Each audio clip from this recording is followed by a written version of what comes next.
자, 어디를 보시냐면, 이제, 1장 705페이지. 총칙부터 좀 보도록 할게요, 부가세법. 총칙도 이제 한 문제 정도 좀 나온다 생각을 하시면 되는데, 많이 나오는 부분도 이제 납세제하고 사업자 등록 관련된 부분들 지금 많이 물어볼 거예요. 네, 그 부분을 집중적으로 좀 잘 보셔야 됩니다. 먼저 이제 현행 부가지세의 주요 특징에 해당되는 것들 쭉 설명이 되어 있죠. 1번부터 8번까지 쭉 나와 있는데, 그것도 우리 이제 기본 교재에 다 있는 내용들이에요. 뭐 추가로 설명드릴 내용들은 그렇게 많진 않아요. 근데 이제 말씀을 몇 가지 좀 드리면, 거기 이제 가로 5번 같은 경우에는 이제 간접세라고 되어 있죠. 간접세에 보시면 이제 납세 의무자하고 담세자가 있는데, 세금을 부가세를 신고 납부하는 자는 누굽니까? 사업자죠. 근데 실질적으로 부담하는 자는 최종 소비자예요. 그럼 이 차이에서 나타날 수 있는 게 이제 뭡니까? 거래징수라는 게 있죠. 거래징수. 매입자로부터 부가세를 받아가지고 매출자가 대신 신고 납부하잖아요. 그죠? 자, 그런데 이제 여기서 하나 생각을 해보셔야 되는 것이, 공급자가 있고,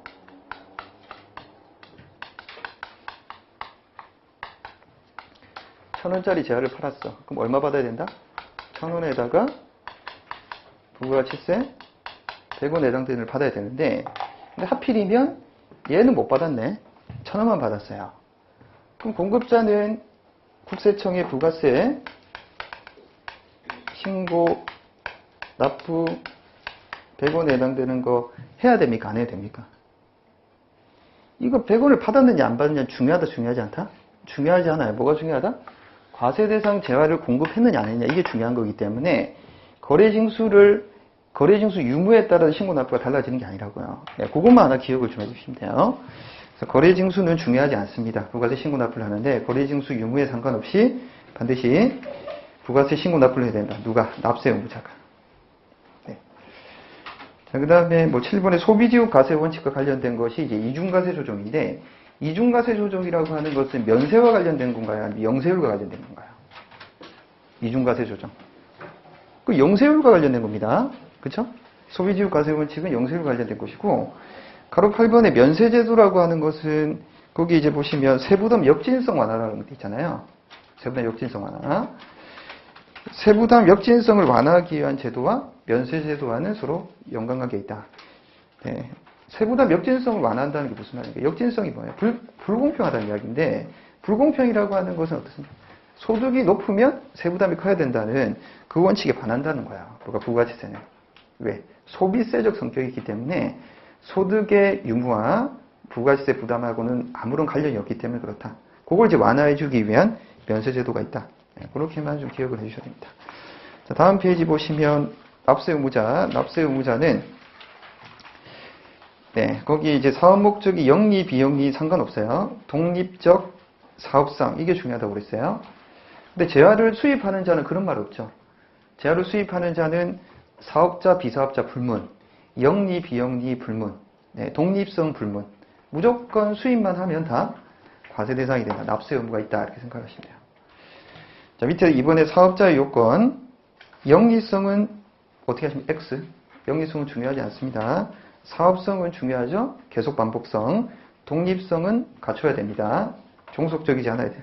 그래서 4번에 과세 대상 재화 또는 용해 공급일까? 네, 보시면 되죠. 자, 그 다음에 사업자 요건에 거기 언급은 없는데, 사업자 등록 여부 중요합니까? 중요하지 않습니까? 네, 오늘 처음 들으세요? 부가치세? 네. 사업자 등록 여부는 따지지 않는다고. 사업자 요건을 판단할 때 사업자 등록 여부는 고려하지 않습니다. 네, 밑에 있는 2번, 3번, 4번 사업성, 독립성 이런 것들이 훨씬 더 중요하다.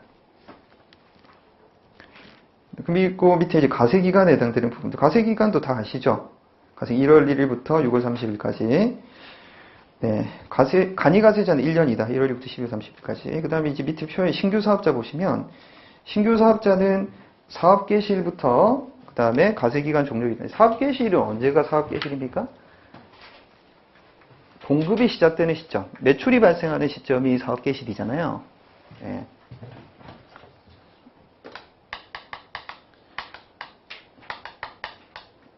그럼 예를 들면 사업 개시일이 상반기다. 3월 5일이었다.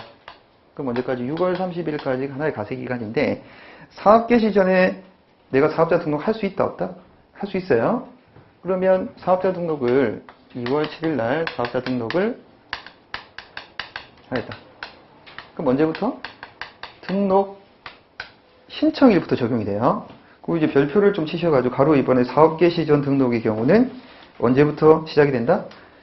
사업자 등록 신청일부터 해서 이때까지가 하나의 이제 과세 기간이다 이렇게 생각하시면 돼요. 올해 시험 문제 나왔습니다. 사업 개시 전 등록인 경우에는 등록 신청일, 등록일과 등록 신청일이 서로 다를 때는 등록 신청일이다 이렇게 생각을 하시면 되겠습니다. 네. 보통 이제 신청을 오늘 하면 등록이 바로 되는 경우도 있지만 내일 등록이 될 수도 있거든요. 그러면 언제를 따진다? 등록 신청일을 기준으로 판단을 한다 이렇게 생각을 하십시오. 그 다음에 폐업자는 해당 과세기간 개시일부터 이제 폐업일까지 적용된다. 사업 개시 전에 등록한 후 사업을 시작하지 아니한 경우에는 등록 신청일부터 사실상 그 사업을 시작하지 아니하게 된다. 사실상 그 사업을 시작하지 아니하게 된 경우가 주 1번에 나와 있는 것처럼 어떤 경우 6개월 동안 계속해서 공급이 없는 매출 실적이 없는 경우가 사실상 폐업이다